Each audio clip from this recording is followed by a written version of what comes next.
जय भोलेनाथ। केदारनाथ को हम जागृत महादेव कहते हैं। एक बार एक शिव भक्त अपने गांव से केदारनाथ धाम की यात्रा पर निकल पड़ा। पहले यातायात की सुविधाएं तो थी नहीं, वो पैदल ही निकल पड़ा। रास्ते में जो भी मिलता केदारनाथ की मार्ग पूछ लेता। मन में भगवान शिव का ध्यान करता रहा। चलते चलते उसको महीनों बीत गए। आखिरकार एक दिन वह केदारनाथ धाम पहुंच गया। केदारनाथ के मंदिर के द्वार 6 महीने खुलते हैं और 6 महीने बंद रहते हैं। वह उस समय पहुंचा जब मंदिर के द्वार बंद हो रहे थे। पंडित जी को उसने बताया और बहुत दूर से महीनों की यात्रा करके आया है। पंडित जी से प्रार्थना की, कृपा करके दरवाजे खोलकर प्रभु के दर्शन करवा दीजिए। लेकिन वहाँ का तो नियम है, एक बार बंद तो बंद।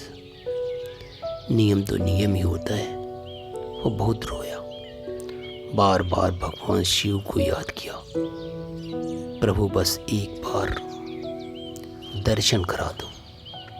वो प्रार्थना कर रहा था, सभी से बोल रहा था, लेकिन किसी ने उसकी बात नहीं सुनी। पंडित जी बोले, अब यहाँ 6 महीने बाद आना। 6 महीने बाद यहाँ के दरवाजे खुलेंगे। यहाँ 6 महीने बर्फ और ठंड पड़ती है और सभी जन यहाँ से चले जाते हैं। पर वो वहीं पे रोता रहा। रोते रोते रात होने लगी, चारों तरफ अंधेरा हो गया। लेकिन उसे विश्वास था अपने शिव पर कि वो जरूर कृपा करेंगे। उसे बहुत भूख और प्यास भी लग रही थी। उसने किसी की आने की आहट सुनी। देखा एक सन्यासी बाबा उसकी ओर आ रहा है। वह सन्यासी बाबा उसके पास आया और पास में बैठ गया और पूछा, बेटा कहाँ से आए हो? उसने सारा हाल सुना दिया और बोला, मेरा यहाँ आना तो व्यर्थ हो गया बाबा जी, सब कुछ व्यर्थ हो गया। बाबा जी ने उसे समझाया और खाना भी दिया और फिर बहुत देर तक बाबा उससे बातें करते रहे। बाबा जी को उस पर दया आ गई। वो बोले, बेटा मुझे लगता है सुबह मंदिर जरूर खुलेगा और तुम दर्शन जरूर करोगे। बातों बातों में इस भक्त को न जाने कब नींद आ गई। सूर्य के मध्यम प्रकाश के साथ भक्त की जब आंखें खुली तब उसने देखा कि बाबा वहाँ नहीं थे। इसके पहले कि वो कुछ समझ पाता, उसने देखा पंडित जी आ रहे हैं। पंडित जी अपनी पूरी मंडली के साथ आ रहे हैं। उसने पंडित जी को प्रणाम किया और बोला, कल आपने तो कहा था कि मंदिर 6 महीने बाद खुलेगा और इस बीच कोई नहीं आएगा, लेकिन आप तो सुबह ही आ गए।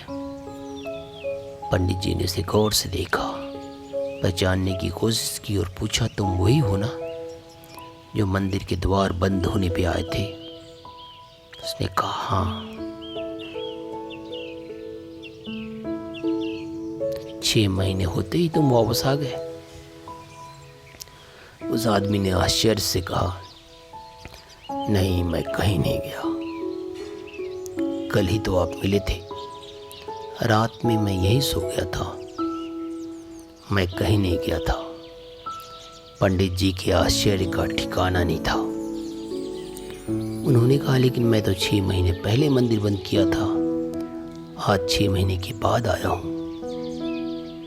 तुम 6 महीने तक यहाँ पर जिंदा कैसे रह सकते हो? पंडित जी और सारी मंडली हैरान थी। इतनी सर्दी में एक अकेला व्यक्ति कैसे 6 महीना जिंदा रह सकता है? तब उस भक्त ने उनको सन्यासी बाबा के मिलने और उनके साथ की गई सारी बातें बता दी। बताया कि एक सन्यासी आया था, लंबा था, बड़ी बड़ी जटाएं थी, एक हाथ में त्रिशूल और एक हाथ में डमरू था। पंडित जी सब समझ गए और उसके चरणों पे गिर गए। बोले, हमने तो जिंदगी लगा दी किंतु प्रभु के दर्शन न पा सका। सच्चे भक्त तो तुम ही हो। तुमने साक्षात भगवान शिव के दर्शन किए। जय भोलेनाथ, जय भोलेनाथ। ये सब पवित्र मन और श्रद्धा और विश्वास के कारण होता है। जय भोलेनाथ।